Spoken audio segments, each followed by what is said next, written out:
جب انسان ٹوٹ کر چکناچور ہو جاتا ہے تو خالی ہاتھوں میں اپنی کرچیاں سمیٹ کر رب کی بارگاہ میں حاضر ہوتا ہے، اور وہ پاک پروردگار ایسے سمیٹتا ہے جیسے انسان ٹوٹا ہی نہیں تھا۔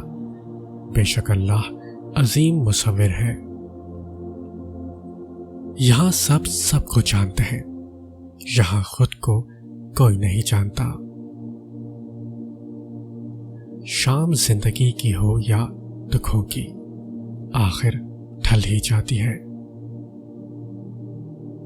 سنی سنائی باتوں پہ فوراً یقین مت کیا کریں، جھوٹ ہمیشہ سچ سے زیادہ پھیلتا ہے۔ آپ کا کردار ہی آپ کی پہچان ہے، ورنہ ایک نام کے لاکھوں انسان ہیں۔ دکھ سے لپٹے ہوئے لوگ دعائیں بہت کمال کی دیتے ہیں۔ روشنیوں میں تو سب چلتے ہیں ساتھ، مگر اندھیروں میں خدا کے سوا کون ساتھ چلتا ہے۔ تکلیفوں سے گھبرایا نہ کرو، یہ تو اللہ کے قریب کرنے کے لیے آتی ہیں۔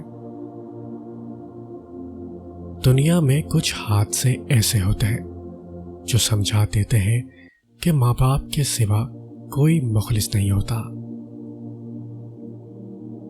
توکل رکھو، دکھی دل سے نکلی ہوئی التجا وہ کبھی واپس نہیں موڑتا، پھر وہ مسکراتے ہوئے ہی کیوں نہ مانگی گئی ہو۔ وہ کبھی کبھار تمہارے ارادوں کو اس لیے ناکام کر دیتا ہے تاکہ وہ تمہیں تم سے بچا سکے، کیونکہ کبھی کبھار تمہیں بھی خبر نہیں ہوتی کہ تم اپنی جانب کس طوفان کو للکار رہے ہو۔ اور آزمائش تم پر تب آتی ہے جب تمہیں اللہ اپنے بہت قریبی بندوں میں چن لیتا ہے، تب وہ تمہیں اپنے مزید قریب کرنے کے لیے تم پر آزمائش بھیجتا ہے۔ آنسو مسکراہٹ سے زیادہ اسپیشل ہوتے ہیں، پتہ ہے کیوں؟